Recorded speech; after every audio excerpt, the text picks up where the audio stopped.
Okay, hi everybody. I hope you're doing well today. I'm Kristen Body. I'm the Membership and Events Manager at the Asheville Art Museum. I hope you're staying dry today and that this program can bring a little light and happiness during these gloomy days. Today's program is being led by our Associate Curator, Cindy Buckner, Assistant Curator, Whitney Richardson, and Assistant Curator, Hilary Schroeder. I want to thank them all for being here. And before I turn this over to them, I just want to go over some housekeeping for all of our attendees. So first, please note that your microphones are muted and video is off by default. You should know that we are recording today's program, and if you prefer not to be recorded, please make sure your audio and video remain off. Both the microphone and video camera symbols should have red lines through them at the bottom left of your screen to indicate that they're off. And this recording will be shared in tomorrow's museum e-blast. The next thing is if you would like to make any comments or ask any questions, you have two options for doing that. The first is to type your question or comment into the chat box, which you should find at the bottom of your screen. And I encourage you to enter your questions as we go. The second option is to use the raise hand button, which you will find by clicking participants at the bottom of your screen. And when there's time, I will call on anyone with a raised hand and unmute you so you can speak directly to the curators. And finally, if you feel that there's anything we can do to improve these Zoom programs, please do let us know. I'll be sending out a program evaluation this afternoon, so you can share your feedback with me that way, or you can email me directly. So thank you again for being here, and please welcome Cindy, Whitney, and Hilary.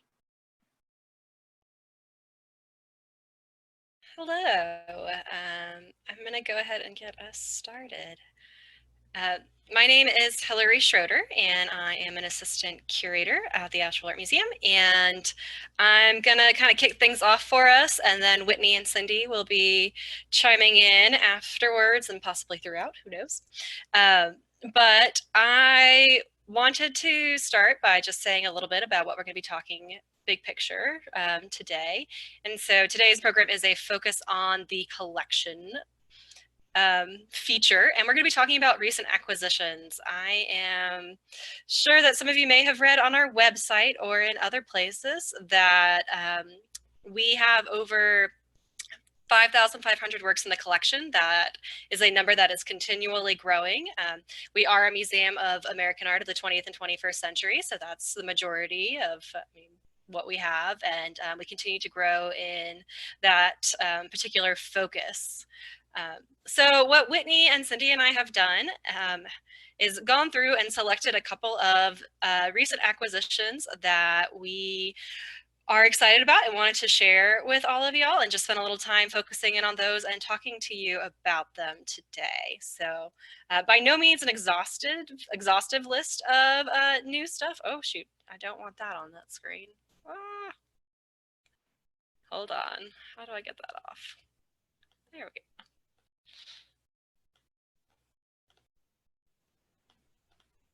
I'm dual screen sharing, so it's a little funny. All right, we're just going to do that. That's fine. Okay. So before we talk about some different works of art, I do want to quickly review the accession process that the Asheville Art Museum uses. This may be something that some of you are familiar with, or something that some of you have never heard of. I believe that a couple members of our collections committee are actually joining us today, which is very exciting. So they've seen these works already because they are part of the accessioning process. So not every object that comes to the museum or someone offers to the museum comes to the collection. The way that a work enters the collection is that first potential acquisitions, whether they're a purchase or a gift from another person or entity, are reviewed by museum staff, which includes the curatorial staff, so the three of us, our executive director, and our learning and education team sometimes as well, to make sure that it's a good fit for our collection, that it's a great example of either the artist or a particular style, all these different factors.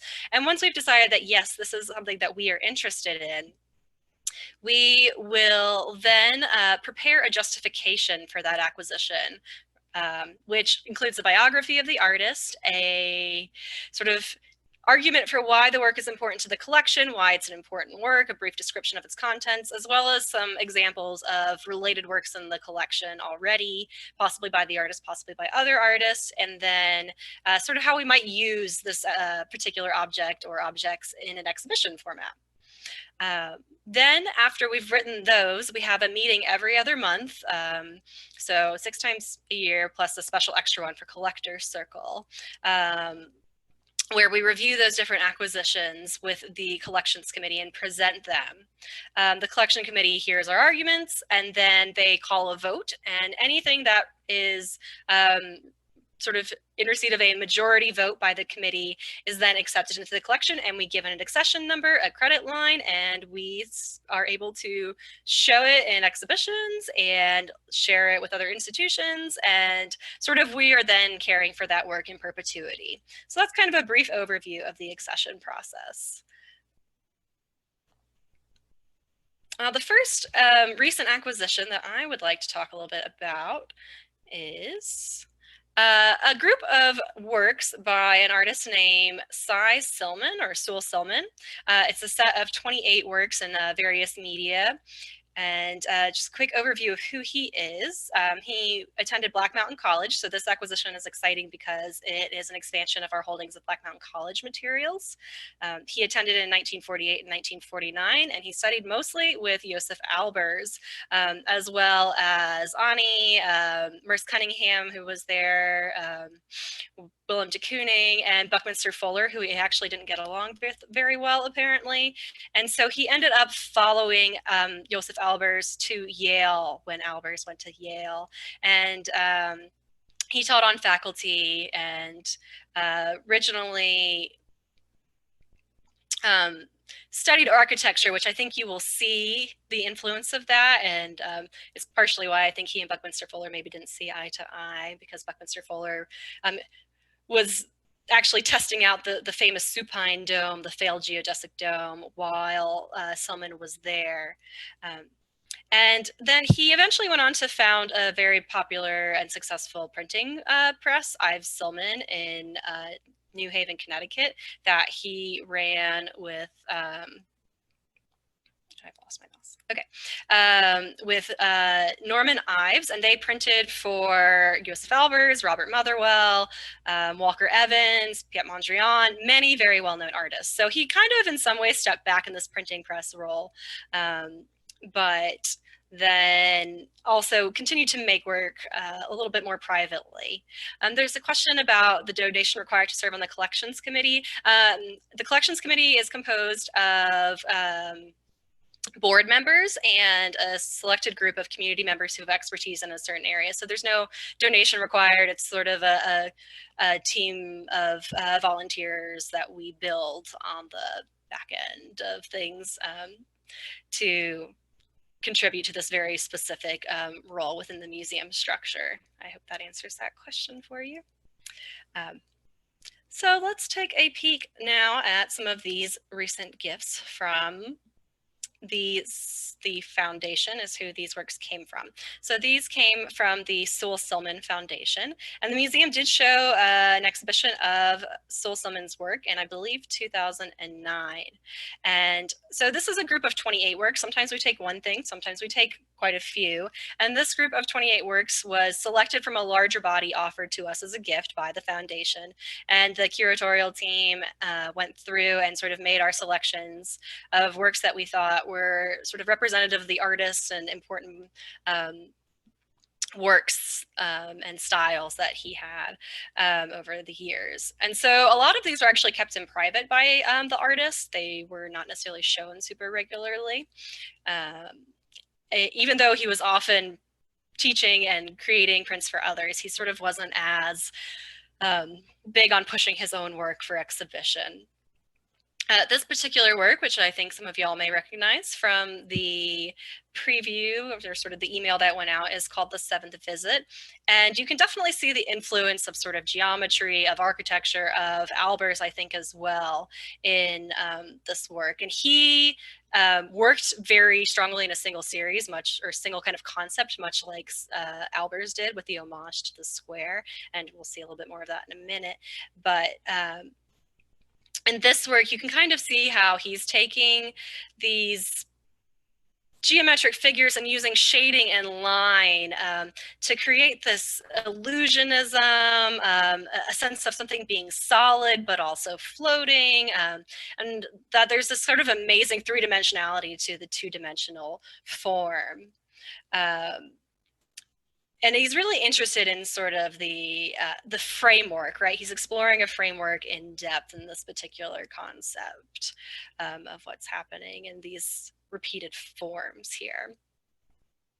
And this was actually a work that was shown in that 2009 exhibition, so that's kind of neat.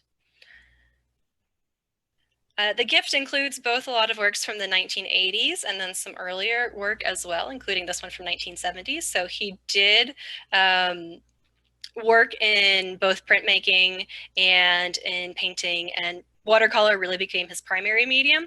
But during the 1970s, he was not quite totally working in watercolor and was working in oil and masonite. And you can really see these amazing sort of flowing lines, which is very reminiscent of earlier works, but yet they're still very precise. So this precision is key in his work.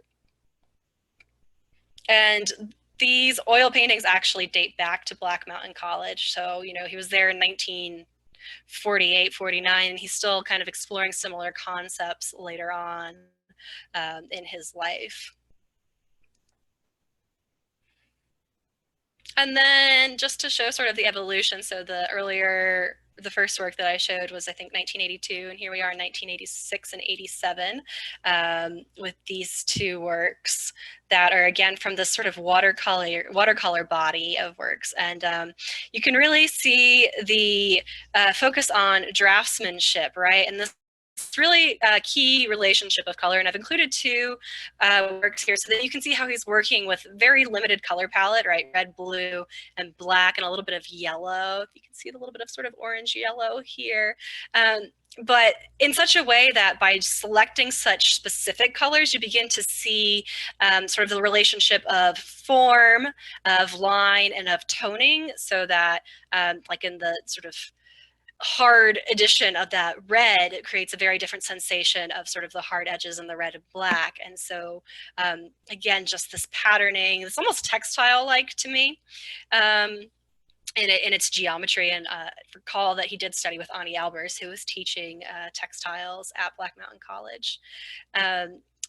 He accomplished the patterns in these works by very careful line drawing. I'm not sure in the oil paintings how he managed to do that. I think it's very fine sort of scraping, almost you know, working with very tiny brushes and then a scraping of the paint, which is a particular technique in oil that allows you sometimes to have that really nice clean line. There's a question about what Arches paper is. Arches is a brand of paper that's very popular for watercolor. You'll see a lot of watercolors done on that. And because Sillman was working almost exclusively in watercolor, this was sort of a favored paper for that reason. And someone also pointed out that these are very large works, and I think that that is a great point. He was not making tiny little things. He was making huge works, like pieces of paper. I mean, these pieces of paper are 60 inches, and that's, you know, getting upwards of like 5 feet. They're massive, and we have not had a chance to show these yet. I'm hoping that we will do so in the near future, but they're quite stunning. And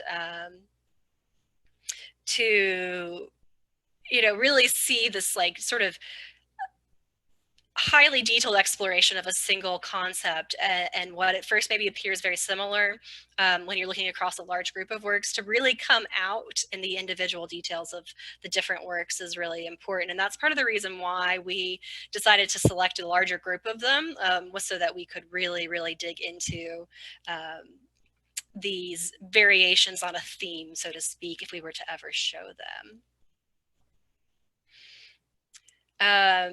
I don't know why Arches was a favorite for watercolors. I think it has something to do with its absorption of water. I think maybe Cindy might be able to speak a little bit more to that as someone who knows a lot more about works on paper and different paper types than I do. But definitely not all papers respond to the sort of moisture heavy process of watercolor. they tend to have a bit of ripple sometimes if they're not designed to be as absorbent.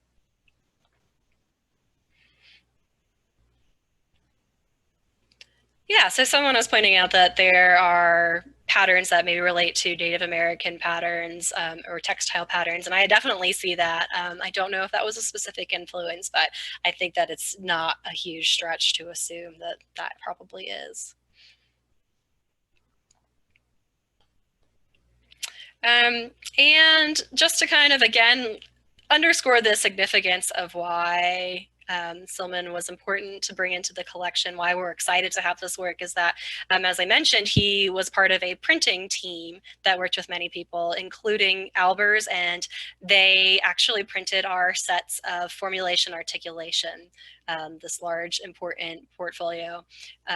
And Cindy points out that Arches is also used in printmaking as well. It's just a very high quality paper that I think holds up really well over time and through various processes. But it's very exciting, though, I think, to have representative work from Sillman of his own work, along with some of the printmaking work that he produced for others. So in a sort of consideration of time and the fact that we have a lot to show y'all, I'm going to keep moving on. Thank you for kind of typing in questions as we go. And I'm going to talk about sort of the next work. And I'm going to probably run out of time, but I'll try to get through everything quickly. The next work that I want to talk about, and I'm going to be going into depth on this a little bit more for a blog post in June, so stay tuned for that. But we recently acquired a work by John Knuth, who is from Minneapolis but living and working in Los Angeles, studied at the University of Minnesota and the University of Southern California. And he is very interested in a couple of things, specifically the intersection of nature and civilization, which is going to come about in a very interesting way in a second. And he also very frequently references art historical predecessors, so other artists, other movements. I think I have a bit of a reputation forming about being the person who is the advocate for weird art sometimes. And I definitely know that this one falls into this category. I'm going to show you the work and take a gander at the caption and check out the medium for just a moment. So the title of the work is Red Hook Blackout from 2019. So it's a pretty recent work. It was just shown in an solo exhibition of his work at Hollis Taggart last year in New York. It's quite a large work, right? Almost as big as those pieces of paper that the Sillman were printed or painted on, 60 by 36 inches. And if you take a peek at the material, the medium, it is acrylic and fly speck on canvas. And fly speck is pretty much what you imagine it to be. He has a very unique process. So I'm going to show you some examples of his process in a second. But this work and sort of this process in which he works, he also works in sculpture and installation and painting in different ways as well. But he's really interested in sort of alternative processes. There's a joke in the art world that painting is always dead, it's always dying. And yet I think that painting is reinventing itself in new and interesting ways often. And this is a very interesting example of that, in my particular opinion. So this work constitutes a broader conversation about what is a painting, how artists approach this very old medium that's been around for many, many years. And the sort of thing that I see the strongest reference to here is abstraction and color fields, right? So you might sort of relate this to a work by J.M.W. Turner or Morth Rothko, not from our collection, either of these, or even like a color field painting by Kenneth Noland, which I hope you do recognize from our collection, right? So maybe you're seeing the similarities between those and this work. The way that this work was made, and to really hit home the fly speck aspect, was it was painted by flies. So these are some images from his process, including some installation images of some flies in action in the gallery, with those sort of globes that you can see in the rectangle or the square containers. The flies actually ingest a sugar water that has acrylic paint in it, and then they're in this enclosure, which you can kind of see right here, and they excrete that paint back onto the canvas. So it's kind of gross, right? Totally disgusting, but super beautiful. And when you get up and like really see this painting, it is like these tiny dots, so like this little pointillism that is so atmospheric, so lovely. It's really kind of transcendent in a way to look at something that's so immersive and not really know how it was made. And then you see how it's made, and it's sort of evoking this sort of this conflicting feelings about what you're looking at. He does control the pattern based on sort of where the flies are contained. So he'll actually move their netting, which you can see here, to different parts of the paint, like the canvas. Sometimes he'll do two face to face so that you get a matching sort of set. And we're going to be posting this link along with the video, or along with the blog post on it. So you'll be able to check that video out and see how it actually happens. So yeah, it's kind of a cool process. And I'm going to hop on to my last one real quick before having to move along and let Whitney and Cindy hop on. I don't know how the dye affects the flies. I think it doesn't actually like bother them too much. Also, they're the common house fly. They're not super endangered, but I think that the flies are generally pretty okay after the end of the process. The last work that I want to touch on, and some of you may have joined me for some of my other presentations and know that I really love dance, and this work I just discovered a really great dance connection to that I'm excited about. So it's a work by Jennifer Bartlett, who studied along some really well-known artists, Elizabeth Murray, Nancy Graves, Chuck Close, studied under Jack Dworkov, and she also studied with Jim Dine and quite other few people who came through Yale while she was there. And the work is from 1990, and it's called Elements for Air. It's a pastel on paper, and you can see that it has sort of these plaid elements, as well as the skeletal figure and a chest and playing cards, which are very common elements in her work. She works sort of in this place between abstraction and the figurative, so that plaid becomes almost very abstract, even though we obviously recognize what it is. And then the way that she layers everything, it feels familiar, but also a little unusual to us at the same time. And she has this particular symbolism that reappears again and again and again. And I tried to find out more about what they mean, and I haven't yet. I think it's very personal. I don't know if she speaks a lot about what that is, but I wanted to also share from our collection some works by her peers, so Jim Dine and Elizabeth Murray, so you can kind of see the relationship between their styles. Her work does look like collage, doesn't it? The way that these elements almost lay on top of each other. And just to show you how they repeat, here is a work from a private collection from the same series, that same year, about air. And you can see, again, there's that skeletal figure. Instead of cards, she's got dominoes. And the cards and the dominoes actually relate to John Cage. She became fascinated by his use of chance and began to incorporate those elements, as well as, I think, chance elements, into her own work. But the place where I get really excited about it is that in 1990, she worked with sort of one of the big postmodern modern choreographers, Lucinda Childs, who also collaborated with Saul LeWitt, to produce a modern piece of modern dance called Four Elements, which, like its title sort of suggests, explored the elements of air, water, earth, and fire.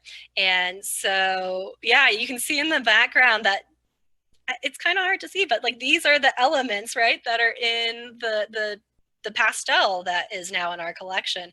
And so Jennifer Bartlett did both those backdrops. So I think that the work that we have is kind of a study. It was shown in studies for that in 1990 in an exhibition.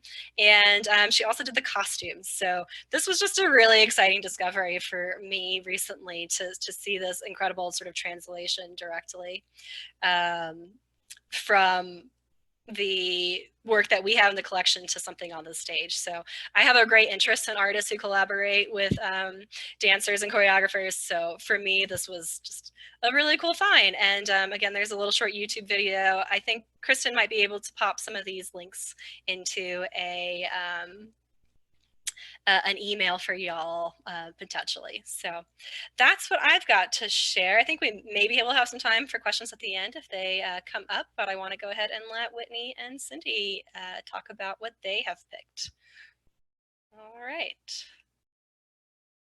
So I think Whitney, you're up next. All right. Hi, everyone. Hilary, you're going to move my slides for me. Thank you very much. So I'm going to start off with Cynthia Bringle. I've got 3 pieces to share with you today. I'm looking at the work that we've recently brought into the collection, a little bit about the artist and what we had in the collection already and sort of the reasoning why we wanted to add to our collection at the museum with these pieces. Oh, I'm glad I already have enthusiasm for this piece. This is a really amazing Cynthia Bringle piece. It goes on the wall. It's an exceptional work of art and really highlights her skills not only in pottery, but also in painting. And you notice the size of it, 30 inches tall by 52 inches wide. It's quite large. This work was commissioned by the donors of the piece. And this just came into our collection a month ago in April. So the donors met Bringle in around 1985, and by 1989 had this piece in their home. It's only left their home one other time, and that was for an exhibition in 1999 called Cynthia Bringle, A Fiery Influence, which was curated by Andrew Glasgow, then the Director of Programs and Collections at the Southern Highland Craft Guild. And since then has been back in the donor's home. Oh, the exhibition too, it did travel. It was of course at the Blue Ridge Parkway's Folk Center in Asheville, and then also at the Gallery of Art and Design at North Carolina State University. And this was in 1999. The scale of this work, especially with our collection, helps to tell the story of ceramics as a medium for sculpture. It separates into 4 pieces that I think you can pretty clearly see there, which is something we take into consideration at the museum. Can we transport it? Can we store it easily when it's not on view? But I can't wait to get back in the museum and hopefully get this one up on view. Yes, Cynthia is a treasure. I agree, Robert. So I wanted to add this to our collection because it was created by one of the most well-known and respected ceramicists, Cynthia Bringle. It's unlike anything else we have in the collection by her or any ceramicist really to have this large wall piece. And when the donors approached Bringle, I thought it was really special. They said, you know, we're ready to let this piece go. We'd love to donate it to a museum, and she recommended the Asheville Art Museum for its new home, and I'm very thankful for that. All right, you can go ahead to my next slide there, Hilary. Got some photos here of Cynthia. The one on the left from 1973, the one on the right, both of those are from 2017. A little bit about Cynthia. Of course, she's a prominent and prolific studio potter with close ties to Penland School of Craft. Upon entering the Memphis Academy of Art, she actually planned to study painting, but switched her focus to ceramics after a mandatory class in ceramics. She knew that was her field. She ended up earning her bachelor's in 1962. And while completing this undergraduate degree, she spent 2 summers at Haystack School of Craft in Maine. She was the first female hired as a studio assistant in its ceramics program, so she was blazing her own path there.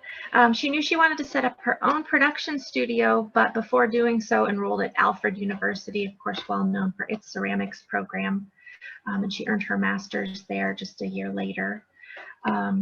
She established her first pottery actually in Tennessee. She's born in Memphis, so back in Tennessee. She soon began teaching at Penland here in Western North Carolina. She's one of the first women to do so, and really faced a lot of skepticism throughout her career because she was the first woman kind of paving the way in this field. She really embraced the openness as a solution and has always welcomed visitors and customers into her studio. She's mentored students and showed them her process along the way. She also works at different workshops at prominent craft schools in the area and nationally, Anderson Ranch in Colorado, and the John C. Campbell Folk School here also in Western North Carolina.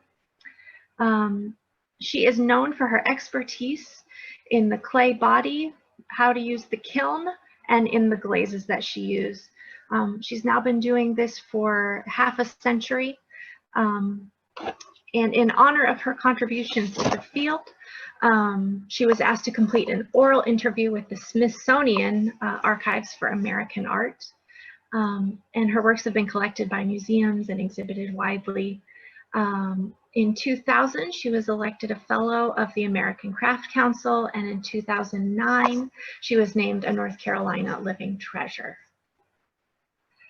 You know, Michelle's asking if that interview is available. I don't know specifically off the top of my head, but if you go to the Smithsonian Archives for American Art, they do have quite a bit digitized, so you can search and it'll tell you right away whether it's available to stream or if you'd have to be in person. A lot of the interviews are digitized. All right, Hilary, if you'll go to my last slide for Cynthia, or no, actually I've got two more. Pieces that were already in our collection I wanted to share a little bit with because you can see a similar style in her painting onto the ceramic base.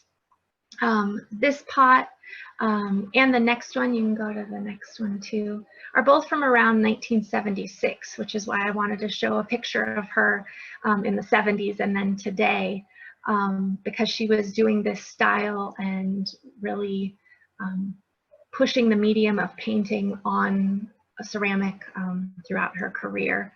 We also have a couple of pictures by her in the collection.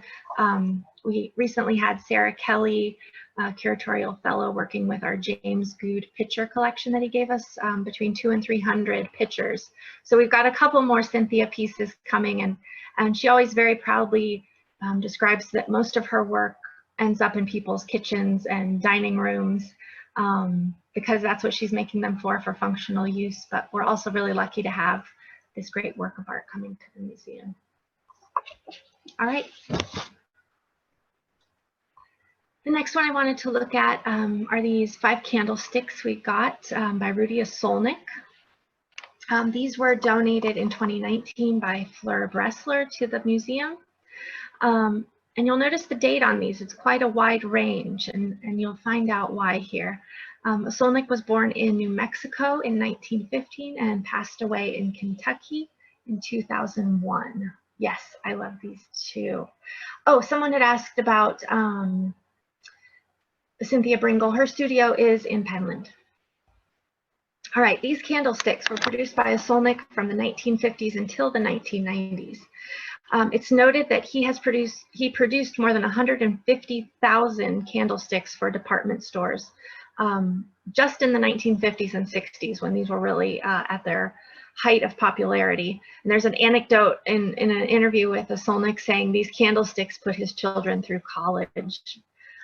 He made them all by himself, so his production line was one man, often putting several pieces of wood on the lathe at the same time so he could speed up his production process.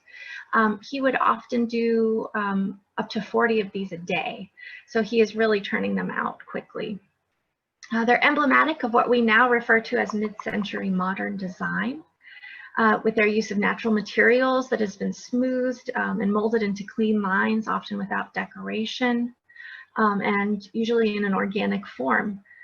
This is a period that I certainly am excited to add more to the collection from. All right, let's look at his biography. Here's a photo of him. Osolnik is considered to be the one of the fathers of contemporary wood turning in America, and often referred to as the Dean of American wood turning. He was born in New Mexico, as I mentioned, but moved to Kentucky in 1937 to run the Industrial Arts program at Berea College, where he taught for 40 years then after. For most of his life, he began work at 2 in the morning. Again, this is taken from an interview with him. Began work at 2 in the morning so that he could complete some work before he went in to teach at the college. He often gave small turned objects like candlesticks, pots, bowls to family and friends, and they quickly became sought after. Oh, I'm glad you asked, what woods did he use? I'm going to talk about that in just a second. He used simple proportions, he used clean lines to achieve what he described as a perfect balance between material, purpose, and contour. Another important aspect of his work is the type of wood that he used. He was often using laminated wood, which was seen as a lesser quality. He was using scraps of solid wood, so he wasn't wasting anything. And he believed that not necessarily using expensive materials, he could still bring out the natural beauty in whatever he was working with. And you'll see in the next slide the piece that we have. So the candlesticks are carob wood, a type of wood. I don't know much else about it. Someone's asking about carob wood, other than that is the name of the tree it came from. But here you can see we had in our collection from the mid-80s this laminated wood piece. So you can really see here it's got several layers of wood pressed together to make that laminate. But he didn't look at it as less than ideal. He wanted to bring out the beauty of these layers. All right, next. My last one I'm presenting today is an acquisition we got in 2019 from Valerie Beck. This is a gift of the artist, which was a great piece to add to the collection because I got to ask her, if you could add a piece to our collection, what would you like? And she offered this one, and I absolutely loved it, as well as all my colleagues. This one's called Crows at My Window. It was previously shown in an exhibition called 12 Women, 12 Voices at the David McCune International Art Gallery in Fayetteville, North Carolina. And that was just last fall, 2019, that exhibition was up. While we did already have a work in the collection by Valerie Beck, which you'll see in a moment, this work is more contemporary and really shows the focus of her work more recently. Her work plays with colors, patterns, and always tells stories, which I really enjoy. The process of creating these story bowls involves blowing a shallow bowl with multiple layers of colored glass and then sandblasting or carving away layers to reveal different colors. So in this case, it looks like black was the top layer, and then either second or third is what looks like yellow's the bottom layer and blue is in between. And so as she sands away, she can bring to the forefront a different color. Another reason I wanted to bring this one into the collection is we're always striving to bring more women in glass into the collection. And we have an exhibition up right now looking at 50 years of Western North Carolina glass that focuses on 3 men, but certainly there have been women in the tradition. There are some videos of her process. I can share that with Kristen after and get that to you all. So we're always striving to bring more women who work in glass, especially in Western North Carolina, like Valerie. So we were happy to bring this into the collection. Her story bowls began as illustrations of stories and fables her sister had told her as she was growing up. And the same way that Beck imagined these illustrations to go with stories in her head as a young girl, she's now imagining them in 3D on these bowls. And she's also moved past fables and stories or added to it by now using music lyrics, which was what really got me. This one is influenced by a piece of music by Paul McCartney, a song called I Don't Know. And there's a lyric in it saying, I got crows at my window, dogs at my door. And she brought that to life for us in this bowl. Of course, having a pop culture reference like Paul McCartney is always exciting in a story, in an exhibition story to tell, and makes it a really strong work to use in speaking to anyone coming to the museum about the work of art. All right, if you'll go to the next slide for me, Hilary. Here's some pictures of Valerie. Beck graduated from the University in Nebraska, having studied educational psychology, human services, and political science. She and her husband, Rick Beck, also a glass artist, and he's pictured here in this photo with their 2 dogs. They both ended up going to graduate school at Southern Illinois University in Carbondale. He to study glass and she to continue on with her psychology studies. But then soon after moving to Spruce Pine around 1991, so they've been here for nearly 30 years now. Valerie Beck started in on glass, quickly picked it up, and has ended up 3 times being the artist in residence, or sorry, for 3 years being the artist in residence at Penland School of Craft. And you can see on the picture on the left, so sandblasting would be a more sort of messy machinery, but here she's just hand etching the piece out as well, and it's sort of a smaller piece, so maybe she could do more detail work that way. And then the last slide for me, this piece here is from 1991, so almost just after they moved to Spruce Pine. It's an early work of hers in the collection. Again, you can tell her use of interest in figurative design patterns and colors. So I was really excited to be able to add something that's much more contemporary of what she's doing now. I think that's it for me, and I'll pass it on to Cindy. Okay, thank you. So I've chosen a grouping of works to share with you, and I can't see how I look on video. Let's see if we can change that. Oh, that's better. So the first grouping is works by Edward Landon, and these are screen prints from the mid-20th century. This was an area which we were weak in the collection. Before 2019, we only had 5 screen prints from the 1930s and 40s, and those were all acquired in the past 8 years. So the curatorial team has made a specific effort to acquire mid-century screen prints. And the reason that particularly is important is in the history of American art, screen prints experienced a boom in the 1930s and 40s. Prior to that, screen prints were a more commercial process. Why is Marcia saying there's no visual? Was that just on my screen? Let me know. And so there was a group of artists working for the WPA Federal Art Project that started experimenting with screen printing as a fine art technique. And so they actually renamed it a serograph to distinguish it from the silk screen print process used commercially. And they established a serograph society to promote it. And I'm not sure if you all know what screen printing is. It's the stencil process where there's a mesh screen typically made from silk, and where you create your image from a negative. You mask out the negative area and apply color ink with a squeegee and print that screen onto one sheet of paper. And for a multicolor screen print, you would have a separate screen for each color. So you build up the imagery. So this print by Edward Landon is called Arrangement with Blue Major, and from 1941.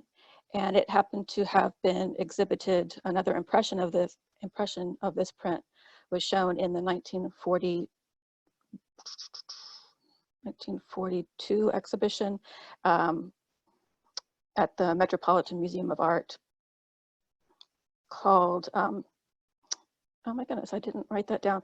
It was like Artists for Victory, that's what it was called, where artists contributed works towards this exhibition to support the war effort. If you go to the next screen, so a little bit about Edward Landon. Here's a photo of him from the web. It's not dated, but he was born in Hartford, Connecticut, the son of Swedish immigrants. He studied at Hartford Art School, where he became involved with the local theater company, and that had a deep impact on him to have ideas of theatricality, movement, and music in his work. And by the late 1920s, he went to New York City to become an artist and studied at the Art Students League. He also became friends with Elizabeth McCausland, who was at that time the leading scholar on contemporary American art. And through her, he entered the circle of Marcel Duchamp, Georgia O'Keeffe, Gertrude Stein, Paul Strand, and Arthur Dove. So he was really in the thick of avant-garde art at that time. It was in the later 1930s that he took up screen printing and became so intrigued with it that he gave up painting altogether. He described the medium's inherent qualities of simplified compositions, hard-edged forms, and flat areas of color as being particularly conducive to his style. He worked in this area from the early 40s until his death in 1984 and devoted his career to screen printing. He became the president of the National Serigraph Society and was the editor of Serigraph Quarterly. And his work has over 750 screen prints. Oh, and so the next one, we acquired 2 prints by Edward Landon through the Collector's Circle last December. This is the second one, called Troll. There was quite a few prints to choose from. We visited the websites of a few different dealers, and I felt these 2 had the most resonance with our collection, with the themes of musicality, and this one particularly whimsical. Anyone who wants to leave a comment in the chat about what they think this work evokes in them, I'd be interested to hear it. And I'm really looking forward to being able to show this one in the galleries coming up. Probably not immediately, but coming up soon. Okay, so let's go to the next slide. This is a group of 3 prints by James McNeill Whistler that were a gift last year from Susan Stair Stevens. She is a local art collector. Oh, Hilary says, I see a troll on ski holiday. Yeah, it does look like he's skiing. Susan Stair Stevens collects prints and had a while ago made a promised gift of these, of a portion of her collection, and then last year decided to make them an outright gift. So Whistler is primarily a 19th century artist. He died in 1903, so his work does bridge into the 20th century. We do collect a small amount of 19th century work that puts our 20th and 21st century American art collection into context, because you can't just understand works from the early part of the 20th century without knowing what was going on in the mid to late 19th century. In addition, Whistler is one of the most renowned American artists of all time. He was born in 1834 in Lowell, Massachusetts. And it was interesting, he worked in painting and prints. During the early part of his career, he was equally well known for both. He actually, as a child, studied in St. Petersburg, Russia, where his father was working on the railroads. And he had both private art lessons and studied at the Imperial Academy of Arts. In 1847, he visited his brother-in-law, Seymour Hayden. And that is important because Seymour Hayden was both a surgeon and an amateur artist. He did both watercolor and etching. He actually learned etching to help train his hands for delicate work for surgery. Later on, here's a portrait of Whistler at the end of his life with his etching press. In so in 1847, he visited his brother-in-law Hayden, and he learned further art techniques from Hayden. He subsequently went to West Point Academy, basically flunked out of that because he didn't have the right temperament for military, and then went on to work in Washington, D.C. for the United States Coast and Geodetic Survey, where he made his first etching, I believe, and then went to Paris in 1855, never to return again to the United States. He built his career in mostly Paris and London. In Paris, okay, if you go back to the previous slide, thank you. In Paris, he associated himself with the avant-garde artists and a lot of the realist artists, including Gustave Courbet, Jean-Francois Millet, Alphonse Legros. And those were artists who were focused on everyday subject matter, but with a very definite artistic technique attached to it. And in this early period in the 1850s, Whistler was really influenced also by the etchings of Rembrandt. His brother-in-law, Seymour Hayden, had a large collection of Rembrandt etchings that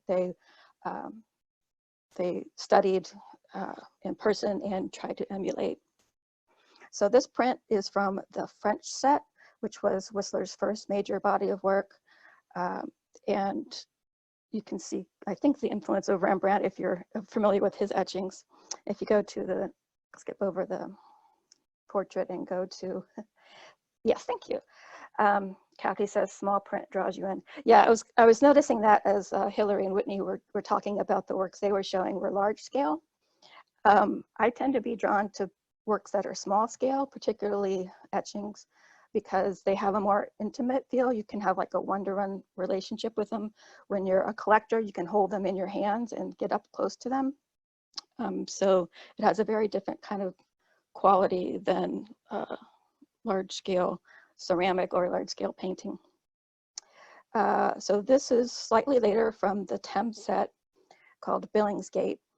And this second major body of work he did of scenes along the Thames River, and it started out as a collaboration with his brother-in-law, Seymour Hayden, where Hayden was doing kind of landscapes and kind of pastoral scenes along the Thames. But Whistler decided he wanted to make kind of his own body of work, his own kind of signature imagery. So he went to the really rough and tumble neighborhoods of London, including Rotherhithe, and had these they're kind of picturesque scenes, but then they're not. They're showing the workers on the docks and the boats on the Thames. And I was going to say about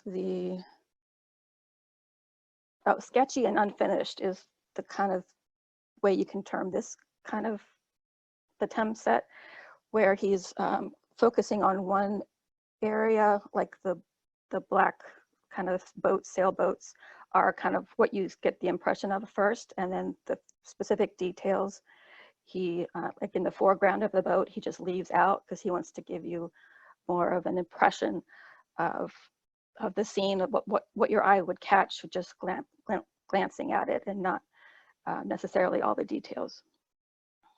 And if you go to the next one, so this is a little bit later in his career, from the 1870s, from the Venice set. It's called Traghetto number 2. And this one you start to see a little bit where he is not wiping the plate clean of ink. He leaves a slight level of film of ink in certain areas to have a more atmospheric approach. And if you go to the next one, I've pulled out the detail of his butterfly signature, which is right below it in the print on the left edge. This butterfly signature he became very well known for. He started this in the 1860s, and it started as a combination of his first and last initial, JW. And over the years, he kind of refined it into more of a stylized butterfly. And it was after his trial with Ruskin in the 1870s, he added a barbed stinger onto the butterfly's kind of tail to represent that he was going to stand up for himself and not let people talk badly about him. The Ruskin trial that I'm referring to was pretty famous in the history of art. The critic John Ruskin had criticized his painting of Cremorne Gardens, which is displayed at the Grosvenor Gallery, and he had said it was like flinging a pot of paint in the public's face, that it wasn't real art, it was unfinished. And so Ruskin sued him, Whistler sued Ruskin, and very famously defended his art when the judge asked him, how long did it take you to paint this? And he said, well, about 2 days. And the judge said, and you're charging 200 pounds for 2 days work? And he said, no, I'm charging 200 pounds for the artistic knowledge of a lifetime put into that. So art for art's sake is kind of one phrase that he is known for, his philosophy of art, where the arrangement of color and line is what is important as opposed to the subject matter itself. So with this gift, we now have 5 Whistler etchings in our collection, and we will continue to grow that judiciously. Okay, any other questions for anyone?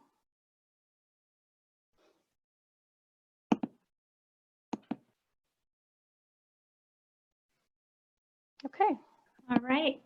Well, if we don't have any questions, thank you so much, Hilary, Whitney, and Cindy, for that great presentation. It's wonderful to see how new works enter our collection and to see some of the favorite ones that you presented today.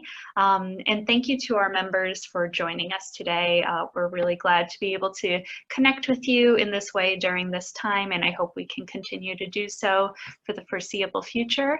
As a reminder, I will send out a program evaluation in a little bit to collect your feedback, and I'll also get those links that Hilary and Whitney were talking about to include in the email. We are still scheduling our member-only programming every week until we reopen, so keep looking for those emails every Monday, and I hope to see many of you again next week. Stay healthy and safe, and thank you. Bye, everyone.